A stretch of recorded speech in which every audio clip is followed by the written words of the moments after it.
ତାହେଲେ ସାଙ୍ଗମାନେ ମୁଁ ଆପଣମାନଙ୍କୁ ସ୍ୱାଗତ କରୁଛି ମୋର ୟୁଟ୍ୟୁବ ଚ୍ୟାନେଲକୁ। ତ ମୁଁ ମୁଁ ଗୋଟେ ମାନେ ଏତେ ଦିନ ହେଲା ଭିଡ଼ିଓ କରୁନଥିବାର କାରଣ ହେଉଛି କି ମୋତେ ଭିଡ଼ିଓ କଲା ବେଳେ ମୋତେ ପ୍ରଥମ ସପୋର୍ଟ ମିଳୁନଥିଲା।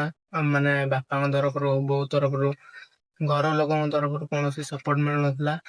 ବର୍ତ୍ତମାନ ବାହାର ମାନେ ପଢିବା ଇଏରେ ବାହାରକୁ ପଳେଇଥିଲି। ବାହାରେ ଯାଇକି ମାନେ ହୋଟେଲରେ ଥିଲି, ମୋ ବଡ଼ ବାପା ଘର ହୋଟେଲରେ ଥିଲି। ତାପରେ ଘରକୁ ଆସିବା ପରେ ପୁଣି 3 ମାସ ହୋଟେଲରେ ରହିକି ମାନେ ହୋଟେଲରେ ରହିବା ସହିତ ମୁଁ ପଢାପଢି କରୁଥିଲି। ତାପରେ ଘରକୁ ପଳେଇ ଆସିଲି। ଘରକୁ ପଳେଇ ଆସିବା ପରେ ବର୍ତ୍ତମାନ ମୁଁ ନିଜର ମାନେ ଦହିବରା ବିକା ବିକି କରୁଛି। ବୋଉ ସପୋର୍ଟ କରୁଛି ଦହିବରା କରିବାରେ। ତାପରେ ବୋଉ ସକାଳୁ ଦହିବରା କରିଦିଏ। ମୋ ଦୋକାନ ଆମର ସେପଟେ ଅଛି, ତ ଦୋକାନରେ ବସୁଛି। ବୋଉ ଏପଟେ କରିଦଉଛି ଦହିବରା। ମୁଁ 4ଟାରୁ 7ଟା, 6:30 7ଟା ପର୍ଯ୍ୟନ୍ତ ବିକି ଦେଇ ପୁଣି ଘରକୁ ପଳେଇ ଆସୁଛି। ତାପରେ ତାପରେ ବର୍ତ୍ତମାନ ମୁଁ କମେଡି ଭିଡିଓ ନିଜେ ଆଟାଚ୍ କରୁଛି ମୋବାଇଲରେ। ତ ମୁଁ ଯୋଉଥର ବର୍ତ୍ତମାନ ମୋବାଇଲରେ ଭିଡିଓ କରୁଛି ସେଟା ବର୍ତ୍ତମାନ ଗୋଟେ ସେଲଫି ଷ୍ଟିକ୍ ଟାଇପ ର ବହୁତ ଉଞ୍ଚା ଅଛି। ଆଜି କିଣିକି ଆଣିଛି। ତ ଘର ଲୋକଙ୍କ ସପୋର୍ଟ ଥିବା ତରଫରୁ ମୁଁ କିଣିକି ଆଣିଛି। ତ ଏଇଟା ମତେ ଭଲ ଲାଗୁନି।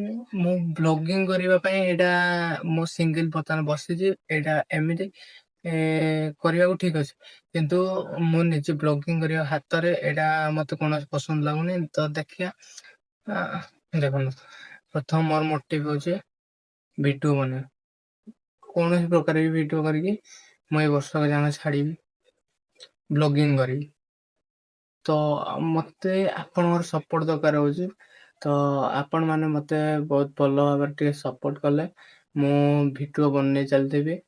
ତ କମେଡି ଭିଡିଓ ବହୁତ ଲୋକ ପସନ୍ଦ କରୁଛନ୍ତି। ମୁଁ ଏବେ କାଲି ଅବା ପରଦିନ ଗୋଟେ ଭିଡିଓ ଅପଲୋଡ କରିଥିଲି। ତ 5K କ୍ରସ୍ କରିଗଲାଣି ସର୍ଟ ଭିଡିଓ ଆମ୍ବ ଚୋରୀର। ତ ମୋର ଯୋଉ ଗ୍ୟାଙ୍ଗ ଥିଲେ, ମାନେ ଛୋଟ ପିଲାଙ୍କର ଯୋଉ ଗ୍ୟାଙ୍ଗ ଥିଲା, ସେମାନେ ମତେ ସପୋର୍ଟ କରିକି ମୋ ସାଙ୍ଗରେ ଭିଡିଓ କରୁଥିଲେ। ତ ସେମାନେ ପୁରା ଅଲରେଡି ଓକେ ଅଛନ୍ତି। ତ ପିଲାମାନେ ଖାଲି ଯେତେବେଳେ ସ୍କୁଲ ବର୍ତ୍ତମାନ ଖରା ଛୁଟି ଅଛି, ତ ସେମାନେ ତାଙ୍କର ମାନେ ପାଠ ପଢାପଢି ନକରି ମୋ ସହ ଭିଡିଓ ବନେଇବାକୁ ପଳେଇ ଆସୁଛନ୍ତି। କିନ୍ତୁ ମତେ ଟିକେ ଟାଇମ ହଉନି। 4ଟାରୁ 6ଟା ମୁଁ ପଳଉଛି ଦହିବରା ବିକି। ତ ମତେ ଟାଇମ ହଉନି ମାନେ ଭିଡିଓ କରିବାକୁ। ତ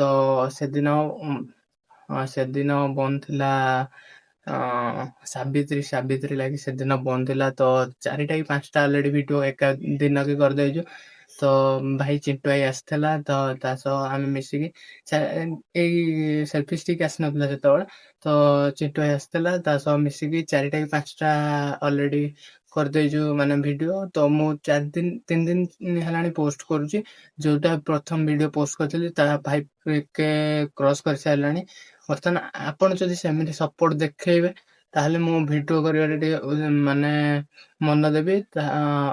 ବର୍ତ୍ତମାନ ମୁଁ ଦହିବରା ବିକୁଛି।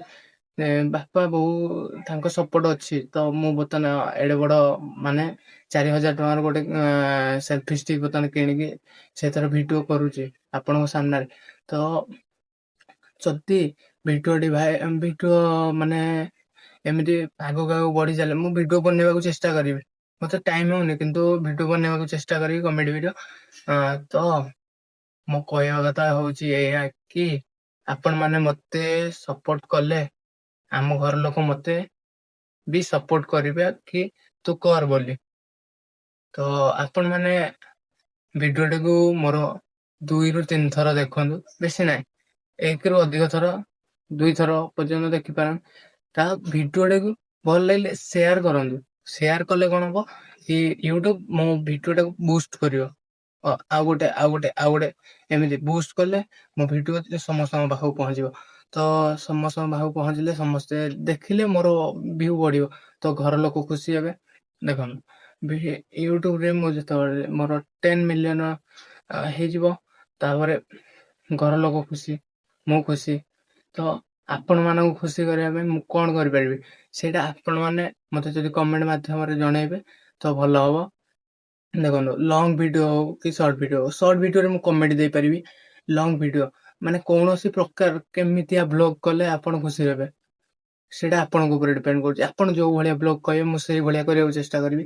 ଚ୍ୟାଲେଞ୍ଜିଂ ବ୍ଲଗ କହିଲେ ଚ୍ୟାଲେଞ୍ଜିଂ ବ୍ଲଗ କରିବି, କି କମେଡି ବ୍ଲଗ ତ ହେଇପାରିବନି, କିନ୍ତୁ ମାନେ ମାନେ ମୋର ନିତିଦିନିଆ କର୍ମ ମାନେ ଯାତ୍ରା, ଡ୍ରାମା, ବାହାଘର ପାର୍ଟି, ଏମିତି ଆପଣମାନଙ୍କୁ ଖୁସି କରିବା ପାଇଁ ମାନେ ଆପଣଙ୍କୁ ଦେଖେଇବା ପାଇଁ ଏମିତି କଣ ପସନ୍ଦ ଆପଣଙ୍କୁ ଆସିବ ସେଇଟା ଆପଣ ମାନେ କହିପାରିବେ। କମେଣ୍ଟ ମାଧ୍ୟମରେ କୁହନ୍ତୁ କି ଆପଣଙ୍କୁ କଣ ପସନ୍ଦ ହେଇପାରେ, ମୁଁ ସେଇଟା କରିବାକୁ ଟ୍ରାଏ କରିବି। ତ ଏତିକି କହୁଛି। ତ ଆପଣ ମାନେ କୌଣସି ପ୍ରକାର ଭିଡିଓ ଯେମିତି କି ମୋ ପରିବାର ବିଷୟରେ ଜାଣିବାକୁ ଚାହୁଁଛନ୍ତି, ମୋ ବ୍ୟାକଗ୍ରାଉଣ୍ଡ ବିଷୟରେ ଜାଣିବାକୁ ଚାହୁଁଛନ୍ତି, ମୋ ଘର କୋଉଠି, ମୋ ଗାଁ କୋଉଠି, ମୁଁ କୋଉଠି ରହେ, କଣ କରେ, କଣ ଯଦି ଆପଣ ଜାଣିବାକୁ ଚାହୁଁଛନ୍ତି, ଯାହା ବି କୌଣସି କିଛି ବି ଜାଣିବାକୁ ଚାହୁଁଛନ୍ତି ତ ମତେ କମେଣ୍ଟ କର, ତ ମୁଁ କରିବାକୁ ଚେଷ୍ଟା କରିବି। ସର୍ଟରେ ମୁଁ ସବୁବେଳେ କମେଡି ଆପଣଙ୍କୁ ଦବାକୁ, ହସେଇବାକୁ ସବୁବେଳେ ଚେଷ୍ଟା କରିବି। ତ ଏତିକି କହୁଛି। ଜୟ ଜଗନ୍ନାଥ। ତ ରହୁଛି। ଆପଣ ମାନେ ମୁଁ ଖାଲି ଏତିକି କହୁଛି, ଆପଣ ମାନେ ସପୋର୍ଟ କରନ୍ତୁ, ମୋ ଘର ଲୋକ ମତେ ସପୋର୍ଟ କରିବେ, ମୁଁ ଆପଣଙ୍କୁ ଖୁସି କରେଇବି କୌଣସି ମାଧ୍ୟମରେ ବି। ଗଲାବେଳେ ସବସ୍କ୍ରାଇବ୍ କରିକି ଯିବ।